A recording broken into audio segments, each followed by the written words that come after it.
여러분 안녕하세요. 행복한 노후를 준비하는 금토행보소의 박종현입니다. 먼저 이번 이태원 사고에 대해 진심으로 애도의 마음을 전하고 사고가 빨리 수습되기를 바라겠습니다. 지난주 금융시장은 국내에서는 정부의 강력한 유동성 공급 조치에 힘입어서 다소 유동성 경색 우려가 완화되는 모습들을 보였고요. 또 해외에서는 연준의 금리 인상 속도 조절 기대감이 높아짐에 따라서 전체 금융시장이 반등하는 모습들을 보였습니다. 과연 이러한 안정된 흐름이 언제까지 이어질 것인지, 위험 요인은 더 이상 없는지 이번 주 이슈 분석 영상에서 자세하게 살펴보도록 하겠습니다. 자, 그럼 주간 이슈 분석 지금 바로 시작하도록 하겠습니다. 자, 먼저 지난주 금융시장 한번 살펴보면 지난주에는 상당히 오랜만에 주식시장과 채권시장이 모두 아주 가파른 강세를 보이는 모습들을 나타냈는데요. 특히 이제 미국 같은 경우는 지금 나스닥 같은 경우는 저점 대비 또 상승폭이 상당히 가파르게 나타나고 있습니다. 지금 2주 연속으로 다우는 거의 한 5%대 상승세를 보이면서 저점 대비로는 한 10% 정도의 상승 흐름들을 지금 보여주고 있고요. 국내의 경우에도 뭐 다소나마 미국 시장보다는 부진하지만 저점 대비 큰 폭의 지금 반등세를 조금 이어가고 있는 모습들을 나타내고 있습니다. 가장 큰 트리거가 됐던 거는 결국은 유로존의 지난주에 이 통화정책 결정이었다고 볼 수가 있겠는데요. 일단은 그 유로존이 지난주에도 ECB가 두 차례에 걸쳐서 지금 75bp 자이언트 스텝의 금리 인상을 단행을 했습니다. 그래서 뭐 이것만 보게 되면은 뭐 상당히 조금 안 좋은 뉴스처럼 보여지는데 그 뒤에 멘트가 상당히 중요했던 것 같아요. 이분이 이제 크리스틴 라가르드라고 하는 ECB 총재 분이시고요. 이제 그 전에는 IMF 총재도 하셨었죠. 이분이 2회 연속으로 75bp 금리 인상에 나서면서 했던 발언이 상당히 이제 의미가 있었는데, 그동안에 두 차례의 이 자이언트 금리 인상으로 인해서 상당한 진전, 통화 긴축에 대해 상당한 진전을 이루었다. 이제 이런 말씀을 좀 하셨습니다. 그래서 이미 지난주부터 뭐 월스트리트 저널도 그렇고 미 연준의 메리 데일리 지역연은 총재도 그렇고 이제는 이 금리 인상에 대한 속도 조절을 조금 논할 때가 되었다. 이제 이런 얘기들로 인해서 제가 지난주에 영상 올릴 때도 금리 인상에 대한 속도 조절 얘기가 있다라고 말씀을 드렸는데요. 이제 그런 것들이 지난주 ECB에서 금리 인상을 했지만 이 라가르드 총재가 상당한 진전이라는 표현을 씀으로 인해서 그러면 유로존이 앞으로 이제 금리를 계속 올린다 하더라도 금리 인상 폭은 두 차례 75bp 자이언트 스텝 했으니까 뭐 그 다음에는 뭐 한 50bp 이 정도로 줄어들지 않을까? 뭐 이런 기대감들을 좀 높이게 됐고요. 물론 뭐 계속해서 얘기하지만 아직도 중앙은행이 해야 할 일이 많다. 뭐 여전히 인플레이션은 뭐 상당히 좀 어려운 상황이다. 이제 이렇게 얘기를 하고 있습니다. 근데 이제 금융시장 자체가 약간 이제 기대치를 낮춘 것 같아요. 이제 그동안에는 우리가 이제 피벗 이러면 이 피봇이 가만히 생각해 보니까 이제 농구에서 나왔던 것 같아요. 이렇게 공격을 할 때 뭐 이렇게 방향을 뭐 왼쪽에서 가려다가 뭐 오른쪽으로 바꾸는 이런 방향 전환을 이제 피보팅 뭐 이렇게 얘기를 했던 것 같은데 연준이나 각국 중앙은행이 금리 인상 일변도라는 어떤 긴축 스탠스에서 다소 조금 완화적인 스탠스로 바뀌는 거를 이제 피봇 이렇게 표현을 했던 것 같은데 그동안에는 금리 인상을 하다가 뭐 내년도 가면은 금리 인하하지 않겠냐 이제 이러한 어떤 방향의 전환을 기대하는 피봇이었다고 한다면 지금은 75bp씩 자이언트 스텝을 하다가 이제는 그 이후에는 이제 금리 인상의 속도가 줄어들지 않겠냐 이제 이런 식으로 방향의 전환이 아닌 금리 인상 속도의 전환을 기대하는 이제 이런 목소리도 좀 커졌던 것 같고요. 그게 지난주에 특히 ECB 총재의 이러한 상당한 진전을 이뤘다라는 발언으로 인해서 더욱더 확산이 된 것 같습니다. 그래서 뭐 미국 시장이 확실히 금리 주가의 상승폭이 컸고요. 다만 이제 여전히 금리 상승세가 좀 이어지고 있기 때문에 이 금리에 민감한 나스닥보다는 이 다우가 더 많은 상승세를 좀 이뤘지 않나라는 생각이 듭니다. 채권 시장에도 이 비슷한 그런 훈풍이 불었는데요. 일단은 미국채 2년짜리 금리가 4.63 갔던 게 4.40까지 하락을 했고, 미국채 10년짜리도 한 4.3% 갔던 게 4%까지 좀 하락을 했습니다. 그래서 뭐 아주 큰 폭은 아니지만 이제는 이 미국의 금리 인상에 대해서 어느 정도 조금 그 상단이 보이는 거 아니냐라는 그런 기대감들을 높였던 것 같고요. 실질적으로 지금 다음 주에 지금 이제 우리 FOMC가 지금 예정이 되어 있죠. 11월 2일 우리나라 시간으로는 12월 3일 목요일 날 새벽에 아마 알게 될 텐데 현재 75bp의 확률이 80%로 여전히 압도적입니다. 다만 이제 그 전주에 보면 거의 99%였던 거에서 좀 많이 내려왔고요. 그리고 이제 사람들의 관심은 이미 11월 달에 75bp 금리 인상하는 거는 이제 기정사실로 인식을 하는 것 같고, 이제 관심의 대상은 12월 달에는 얼마를 하느냐, 이제 요 부분들로 지금 관심이 지금 옮겨가고 있는데, 12월 달에는 지금 현재, 11월에 4.0, 75bp 인상하고 12월에는 4.5가 상단이 될 가능성이 한 50% 정도. 물론 75bp 금리 인상 가능성이 여전히 높게 평가가 되고 있지만 11월에 비해서는 확실히 50bp로 이 금리 인상의 속도가 좀 줄어들 거에 대한 기대감들이 지금 시장에 반영되고 있는 상황입니다. 그리고 뭐 저도 계속 말씀드렸습니다만은 이제 미국의 기준금리가 4%를 넘어가게 되면 이제 꽤 긴축적인 그런 수준에 올라가기 때문에 뭐 계속해서 75bp 금리 인상을 고수는 하지 않을 거예요. 아마도 금리 인상의 폭이 줄어드는 시기는 충분히 도래할 수 있다. 이제 이런 생각은 해볼 수 있을 것 같습니다. 그래서 일단은 시장은 뭐 상당히 좀 긍정적으로 좀 받아들이고 있고, 금리 인상이 지속된다 하더라도 속도만 줄어들게 된다고 한다면 그동안에 상당히 어떻게 보면은 조금 그 심리가 위축됐던 것들은 개선될 수 있지 않겠느냐.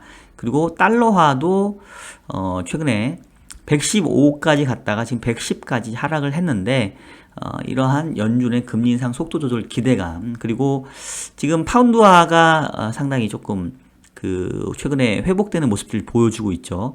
그 신임 그 인도계 총리 이름이 뭐였더라? 뭐 수넥 총리인가? 이름이 뭐였더라? 예, 이름이 잘 갑자기 기억이 안 나는데 하여튼 신임 총리에 대한 기대감들이 지금 나타나고 있고요.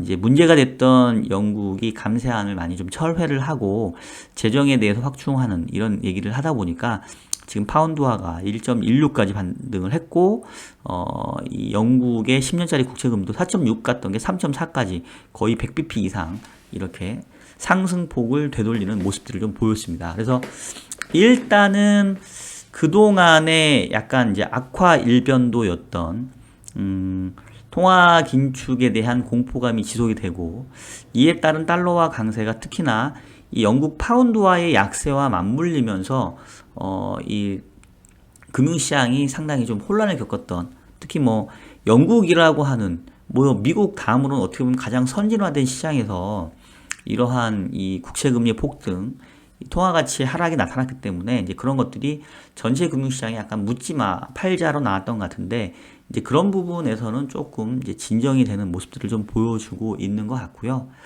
국내에서도 앞서 얘기했던 것처럼 정부가 여러 가지 지난주에 그 유동성 공급 조치를 내놨습니다. 사실 지난주 일요일 날 이제 조치가 나왔고, 제가 이제 영상을 찍을 때만 하더라도 약간 이제 구체적인 안들이 나오지 않아서 제가 좀 해석하기 좀 시간이 좀 걸렸는데, 뭐 결론적으로 50조 플러스 알파의 유동성 공급 조치를 하기로 했고, 지금 이제 돌아오는 요번 주부터 해서 3조 원의 캐피탈 콜이 나가면서 지금 자금 압박에 부담을 겪고 있는 이제 증권사라든가 이런 쪽에 자금 공급이 지금 이루어지기로 했고요.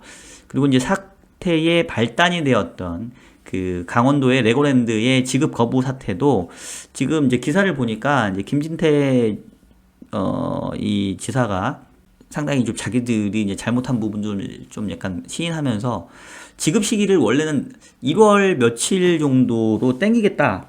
1월 29일까지 이제 지급을 하겠다고 했는데 거기서 한 벌 더 땡겨가지고 지금 12월 15일까지 2,050억 원에 대한 부분들을 먼저 지급하겠다. 2차 추경을 통해서 자금을 마련하겠다. 뭐 요렇게 조금 약간 그 사고 고를 이제 수습해 가는 과정에 있고요. 그리고 지금 지난주 나왔던 조치 중에 하나가 적격담보대출이라는 게 있습니다. 이제 한국은행이 그 금융기관에게 RP를 통해서 자금을 뭐 조달해주기도 하고 빌려주기도 하는데, 이 RP 대상용 그 채권에 있어서 그 적격담보 채권으로 그동안에는 이제 국고채만 가지고 있다가 이제 공사채, 또 최근에 상당히 문제가 되고 있는 한전채, 이제 이런 것들도 적격담보 증권으로 인정을 해줌에 따라서 이제 이러한 시장들의 조금 그 유동성이 좀 풀리다 보니까 국내에서도 지금 지난주에 국고채 그 10년짜리가 4.6에서 4.1까지 한 50bp 정도 고점 대비 내려왔고요. 3년짜리 금리도 4.5에서 4.1까지 상당히 좀 빠르게 하락하는 모습들을 보였습니다. 그래서 이제 상당히 우려했던 그 유동성에 대한 어떤 경색 우려, 또 달러화의 강세로 인해서 외환시장이 위축되고, 이로 인해서 이게 이제 뭐 국내 유동성 공부에도 문제가 되는, 이것도 조금 완화된 모습을 보여주고 있고요. 이 스왑 포인트도 한번 볼까요? 스왑 포인트도 지금 보시는 것처럼 소폭 개선이 됐고, 스왑 레이트도 지금 스왑 레이트도 보시면 한때 마이너스 1.8까지 갔던 게 지금 마이너스 1.55까지 좀 개선이 되면서 지난주를 기점으로 해서 전방위적인 유동성 경색에 대한 우려는 상당히 조금 완화되는 모습을 보였다. 이렇게 좀 평가를 내릴 수 있을 것 같습니다. 그리고 제가 이제 계속 말씀드렸다시피, 만약에 현재의 상황이 기본적으로 경기의 업앤다운 사이클에서 경기 침체 정도만 그친다라고 한다면, 현재의 가격 변수는 상당히 싸다. 뭐 주식도 그렇고, 뭐 채권도 그렇고, 뭐 환율도 그렇고, 유동성 경색, 자금 경색으로 이어지지만 않는다고 한다면 상당히 가격적인 메리트가 부각되는 그런 수준에 왔던 거는 사실인 것 같고요. 이제 더 악화될 수 있는 우려를 걱정했던 게 이제 유동성 경색에 대한 부분인데, 다행히 조금 정부가 발빠르게 좀 대응을 한 것 같고, 그리고 최근에 어떻게 보면 가장 핵심이 되는 미국의 이 통화 긴축에 있어서도 금리 인상의 속도가 조금 줄어들 수 있다라는 그런 기대감이 생겼기 때문에, 이렇다고 본다면은 전체적으로 금융시장 입장에서는 조금 뭔가 적어도 이 바닥에 대한 인식은 좀 잡아갈 수 있는 그런 좀 긍정적인 상황이 되었다라고 볼 수가 있을 것 같습니다. 자, 이제 그런데, 자, 그렇다고 한다면 지금부터 이제 계속 뭐 시장은 안정세를 찾고 전체적으로 자산시장이 이제 다시 상승하는 이제 이런 사이클로 좀 봐야 될 거냐, 아니면 여전히 조금 뭔가 좀 걱정해야 될 부분이 남아있느냐, 이제 이 부분이 좀 중요할 것 같은데, 결론부터 말씀을 드린다고 한다면은, 일단은 이제 저는 시장이 먼저 앞서간다고 한다면 다시 또 어떻게 보면은 그 두드러 맞을 수 있는 그런 요인들을, 아직은 위험 요인들을 좀 내포하고 있다라고 좀 보고 있고요. 시장이 좀 천천히 가주는 게 오히려 상당히 좀 안정적인 흐름으로 계속해서 이제 뭐 주식이나 채권 전반적인 자산 시장이 조금 개선되는 모습으로 갈 수 있지 않을까라는 생각이 듭니다. 이제 왜 이런 얘기를 하냐면, 결국 지금 보세요. 지금 다우 같은 경우는 지금 보시는 것처럼 거의 이 하락폭의 또 상당 부분을 지금 지난 그 8월 달 고점 대비로 봤었을 때는 하락폭의 지금 절반 이상, 거의 70%를 지금 되돌려 버렸고요. 나스닥은 아직은 뭐 상당히 조금 하락폭을 좀 덜 되돌리긴 했지만, 어쨌든 시장 자체가 이렇게 빨리 앞서가게 되면 연준 입장에서는 지금 여전히 인플레 자체가 완전히 잡힌 거는 아니거든요. 그리고 지난주에 발표됐던 연준의 PC 그 물가 같은 경우도 보게 되면은 아직 뭐 지금 완벽하게 지금 해결됐다라고 얘기가 좀 어려운 부분들이 있습니다. 지금 지난주에 미국 발표됐던 그 근원 PC 물가를 보시는 것처럼 이전 4.9에서 5.1%로 다시 상승세가 계속 올라가고 있어요. 물론 이제 예측치보다 좀 낮긴 했는데, 지금 보면 전체적으로 그 헤드라인 CPI, 헤드라인 PCE 이런 물가 지표는 완화되고 있는데, 코어 값, 코어 PCE, 코어 CPI는 지금 바닥을 다지고 다시 상승을 하고 있단 말이에요.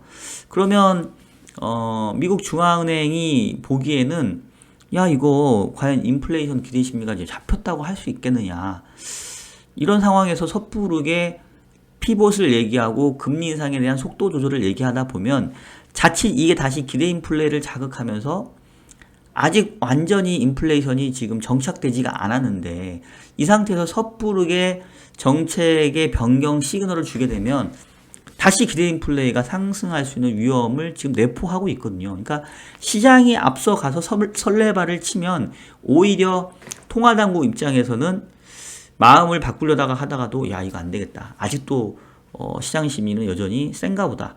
그리고 지난 몇 년 동안 경험적으로 항상 시장이 망가지면 연준이 도와줬다라는 이른바 연준 풋에 대한 기대감이 있기 때문에 그 연준 풋에 대한 기대감이 역설적으로 보면은 기대 인플레를 낮추는데 지금 방해 요소가 되고 있거든요. 그러니까 어떻게 보면은 연준 입장에서는 이번에 확실하게 대차게 시장의 기대 인플레를 꺾어버리려면 더 이상 연준 풋은 없다. 시장이 안 좋으니까 우리가 통화정책 스탠스를 바꾼다. 이제 이런 스탠스를 지금 보여주면 안 된단 말이에요. 그래서 저는 오히려 시장이 빨리 앞서가면 그 자체가 좀 악재가 될 수 있기 때문에 그 부분에 있어서 상당히 좀 여전히 좀 조심스러운 입장을 좀 가져야 되지 않냐라는 생각이 들고요. 그리고 이제 다음 주에 지금 뭐 여러 가지 지금 이벤트가 있는데 뭐 말 나온 김에 좀 보여드리면 앞서 얘기했던 것처럼 11월 3일 날 이 11월 FOMC 금리결정회의 나타나고요. 그 다음에 11월 4일 날 미국의 또 이 비농업 고용자 지표가 발표가 됩니다. 지금 실업률은 조금 다시 좀 올라가는 쪽으로 지금 예측이 되고 있긴 한데 뭐 3.5나 3.6이나 사상 최저치 수준, 사실상 완전 고용 수준에서는 크게 벗어난 부분은 없고요. 비농업 일자리 수도 뭐 거의 20만 건 이상은 계속 유지되는 쪽으로 나오고 있어요. 그래서 그 주말 연휴 동안 제니 옐런 현재 재무부 장관 전 연준 의장도 얘기를 했던 게 지금 미국 경제를 보게 되면 완전 고용 시장이다. 그렇다고 하면은 사실상 미국 경제 침체 위험 징후는 보이지 않는다. 이제 이런 얘기를 하고 있거든요.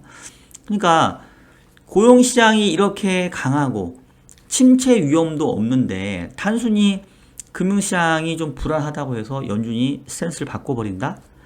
근데 더더군다나 최근에 주가의 흐름을 보니까 뭐 하락폭의 상당 부분을 지금 되돌려버렸다? 라고 한다면 연준 입장에서는 야 이거 아직 멀었네. 이거 섣부르게 풀어주면 안 되겠네.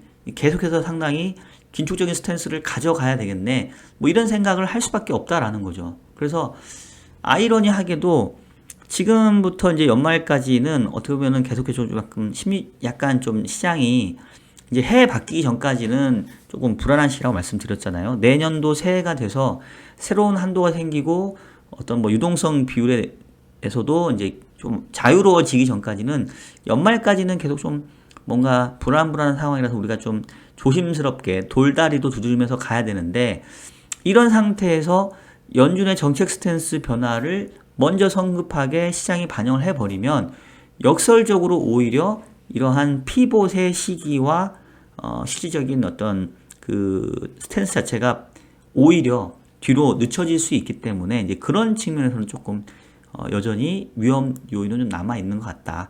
그리고 실질적으로 봤었을 때 최근에 인플레가 완전히 진정되는 징후가 나타난 것도 아니더라. 여전히 미국의 고용시장을 보게 되면 여전히 탄탄하기 때문에 분명히 지금 일각에서는 야 이 정도면은 이제 충분히 됐어. 오버킬로 갈 수 있으니까 더 하는 거에서는 우리가 좀 조심해야 돼라는 시각도 있겠지만 반대편에서는 야 지금 시장이 이렇게 센데 섣부르게 통화정책 스탠스를 바꿨다가 만약에 다시 한번 인플레 기대 심리가 높아져 가지고 다시 스탠스를 바꿔야 되는 상황이 오면 어떻게 할래? 오히려 지금 상태에서는 과한 긴축을 하는 게 적은 긴축을 하는 것보다는 위험이 낮다. 이렇게 평가를 할 수도 있거든요. 그래서 저는 일단은 기본적으로 유동성 경색에 대한 우려, 최악의 상황으로 갈 수 있다라는 우려들은 지난주를 기점으로 많이 완화됐다라고 보기 때문에 바닥에 대한 인식들은 충분히 잡아갈 수 있는 시점은 좀 된 것 같다. 뭐 그렇다고 한다면 뭐 유동성이나 현금에 좀 여유가 있는 분들은 지금부터는 뭐 주식이든 채권이든 조금씩 분할 매수하는 그런 타이밍에는 왔다라고 좀 생각을 하는데 다만 이게 빠르게 시장이 먼저 앞서가면 다시 또 두드려 맞을 수 있기 때문에 이제 그런 부분에 대해서는 조금 속도 조절에 대해서는 금리 인상에 대해서도 속도 조절이 필요하지만 금융시장의 가격 변수가 이렇게 빨리 올라가는 것도 분명히 속도 조절이 필요하다. 이런 말씀을 좀 드리고 싶고요. 한 가지 지금 이제 남아있는 위험 요인을 꼽으라고 한다면은 중국 쪽이 조금은 부담스러운 것 같기는 해요. 지금 중국이 상해도 그렇고 항생도 그렇고 지난주에도 거의 뭐 4%, 8%대 하락세를 좀 보였는데 일단은 이 시진핑 3기의 지도부 자체가 워낙 이 친 시진핑 인사로 채워졌기 때문에 이 미국과의 갈등은 이제 더 커질 가능성, 또 특히나 이제 미국이 중국에 대한 반도체 규제를 좀 강화하고 있기 때문에 혹시나 이 중국 쪽에서 뭔가 위험 요인이 좀 불거질 가능성 없는지 이 부분들은 여전히 좀 우리가 좀 확인을 해야 될 것 같고요. 그리고 엔화도 지금 조금 이제 진정되긴 했는데, 엔화가 계속 지금 약세로 가는 부분들이 조금은, 조심스러운 부분도 좀 있습니다. 특히나 이제, 일본에서도 지금 이제 YCC라고 하는 일드 커브 컨트롤을 지금 하고 있는데, 만약에 이런 일드 커브 컨트롤이 잘 먹히지 않는다고 한다면, 일본 당국 입장에서는, 엔화 가치를 진정시키기 위해서 결국은 이제 달러 매도 개입을 해야 되는데, 달러 매도 개입을 하려면 결국은 일본이 보유하고 있는 미국 국채를 팔아야 되거든요. 그럼 이제 그 와중에 그러면서 이제 마찰적인 어떤 금리 상승 요인이 좀 발생할 수 있으니까 이제 그 부분도 조금은 남아있는 잔존 리스크 정도라고 볼 수 있겠는데, 뭐 지난주에 이런 위험들은 조금은 좀 완화되고 있는 상황인 것 같습니다. 일단은 유동성 경색, 신용 경색에 대한 우려들이 조금 진정되고 있다. 이런 부분에서는 긍정적으로 볼 여지는 충분히 있는 것 같고요. 다만 여전히 인플레에 대해서 완전히 잡히진 않았기 때문에 다음 주 연준의 스탠스를 확인하고 신중하게 움직이는 것이 좋을 것 같다. 이런 정도 말씀을 오늘 좀 드리도록 하겠습니다. 자, 여러분 지금까지 주간 이슈 분석 영상 남겨드렸고요. 말씀드렸던 것처럼 자금 경색에 대한 우려가 완화되고 이 미 연준의 속도 조절, 금리 인상 속도 조절 기대감들이 나타나고 있는 부분들이 분명히 금융시장에 긍정적으로 작용하리라 기대가 됩니다. 다만 시장이 먼저 앞서가게 되면 연준의 스탠스 변화가 역설적으로 더 늦춰질 수 있기 때문에 앞서가기보다는 연준의 스탠스 변화를 좀 확인하고 가는 게 좋을 것 같고요. 아직은 고용시장이 탄탄하기 때문에 연준 입장에서는 계속해서 긴축 스탠스를 유지할 가능성이 있습니다.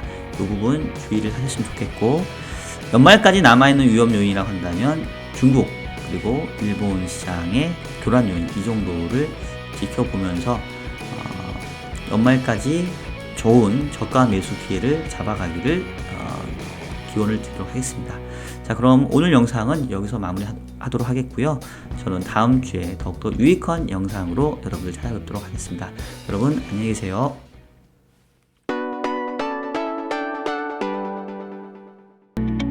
저희 평택우리병원은 환자분들의 신뢰를 바탕으로 꼭 필요한 치료를 하는 체계화된 시스템을 운영하겠습니다.